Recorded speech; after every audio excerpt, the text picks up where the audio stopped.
Well, and I think it was maybe last year you guys actually put out a new project called the Garage Tapes.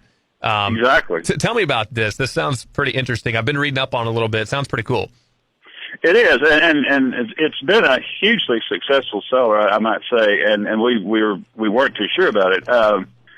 Back in the late 70s through the early 80s, we rehearsed and recorded in a little studio in Lexington, Kentucky. That's where we were based at the time. We were all from near that area, and the studio was literally, it used to be a garage, and it had been converted into a recording studio, and a pretty good studio. And we would go in and record demo versions of, all the songs we were writing and working on, and then later we would go to Los Angeles and then later Nashville and sort of re-record them, into a final version. But and we recorded just tons of stuff because we'd go in there and just work. We worked in the studio as studio musicians, and then at night we had use of the studio, so we'd go there and work for weeks and months almost every night, just recording stuff. So then in the late 80s and into the 90s, the studio closed, and we thought all those tapes had been lost. We really didn't know what happened to them.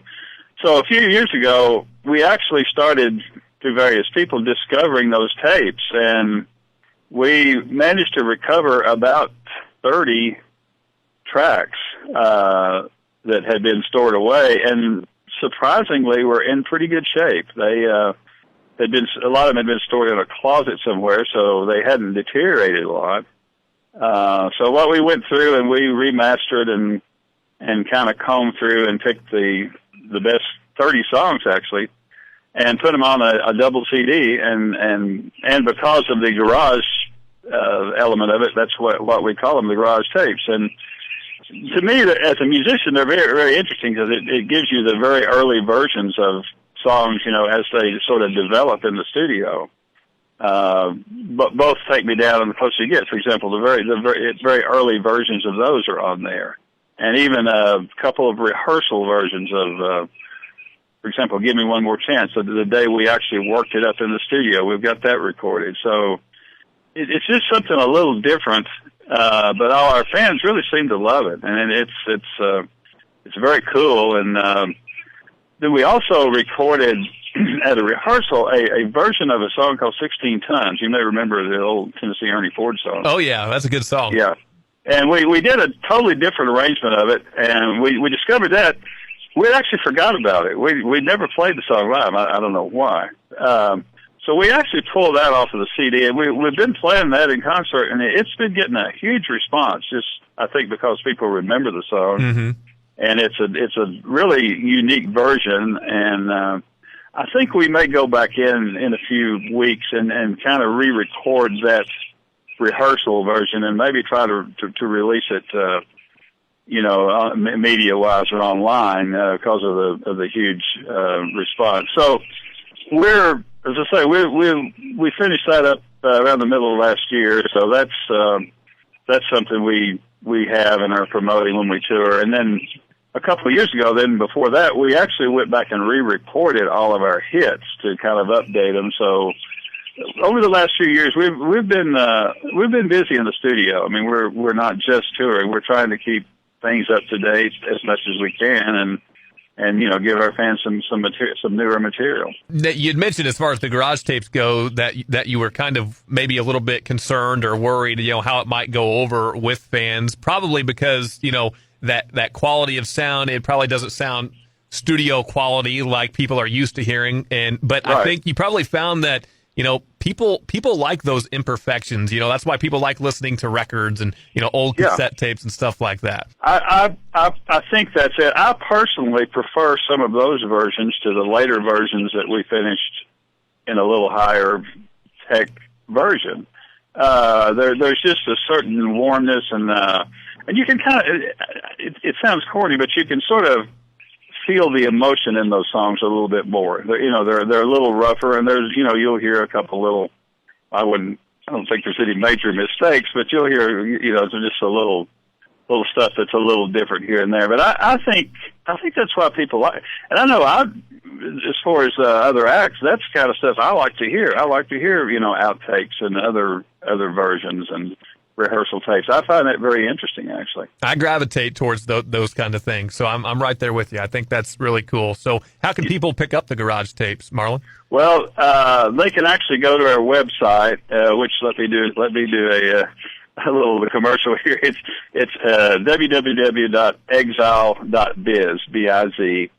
And there's a section on there I think it's called a store or something. You can order those tapes and frankly a lot of our other merchandise too if you want.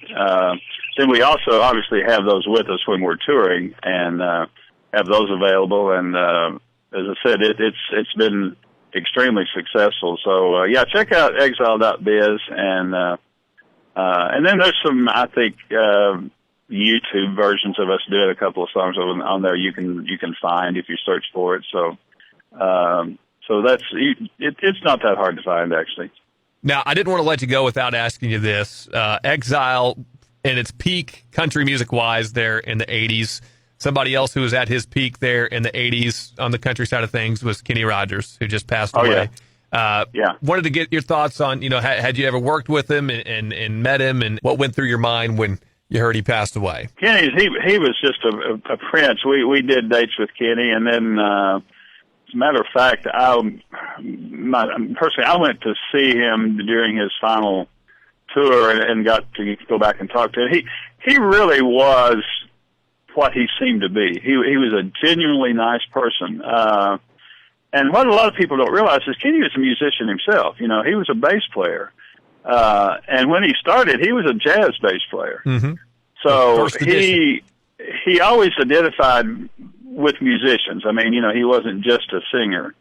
And he was always extremely kind. I know he was very loyal to he had band members that had been with him for just decades. He was very loyal. He's just one of those good guys. I mean, it was just devastating to hear of his passing. And he was what he seemed to be. He was just a really nice guy and just a real superstar. I remember we worked with him at his peak back in the 80s, and he was huge back then. He's one of the biggest stars touring. But through all of that, he was always just a down to earth, nice guy. He was a true star. I think he told Don Henley, be careful how you treat people on your way up because you're going to meet those same people on your way back down. And he lived that, didn't he? He did. And not to get into too much detail, but he had a lot to do with the Eagles forming because he put up, I think it was Glenn Frey actually stayed with him when he moved to California. And in the Eagles documentary, they give him a lot of credit for them forming. So he was a big star both in rock and in country. I mean, he was a unique individual. And again, as you say, he was just a good guy. No doubt about it. And again, Marlon Hargis, our guest, is the keyboardist from Exile, joining us tonight. Who else from your era did you enjoy, working with or listening to? Anybody else come to mind? Well, if you go back to, I'll give you two different answers because, we had the rock and roll era. Yeah. We toured with Aerosmith kind of at their peak, which, let me put it this way, it was very interesting. That was, things were a little different back then, but they were fun. And actually, they were good guys. They were always fun to be around. The original version of Heart, we toured with them, and they were probably one of the best live acts I've ever heard in my life. They were just amazing. Cool. They were great, and we toured with them a lot. The Doobie Brothers worked with them. They were great. Then going into country, we toured with the Oak Ridge Boys a lot, and they're still some of our best friends. They're great guys. They're amazing to me because they're still out there doing 100, 150 dates a year still. They always treat us well. We work with Lee Greenwood a lot, the Judds, the Gatlins. We worked with the Gatlins a lot. Those guys are always great to us. So, it's just fun to think back. I'll have to say 99% of the touring we did, we always had a good time and always enjoyed it, So it's always good to look back on it. And frankly, other artists. We mainly do solo dates anymore. We're usually headlining, but every once in a while we'll work with some other artists that we haven't seen for a while, and that's always it's always a lot of fun just to run across people you haven't seen in a while and get to work with them. It's always a blast. Well, Marlon, it's been a pleasure catching up with you. Appreciate you coming on. Is there anything else that you wanted to mention or add to your fans that are listening before we let you go tonight? Well, just that we sincerely miss seeing you guys, and as I say, let me give you our Facebook page too, because we kind of keep that maybe more daily updated. It's called Exile Band Official. Exile Band Official is our Facebook page. Exile.biz is our website, and the reason I keep mentioning those as we reschedule dates and get our schedule for later in the year, we'll try to keep everyone as updated as possible about our shows that are postponed, and we definitely hope you'll come out and see us when we finally get back on the road.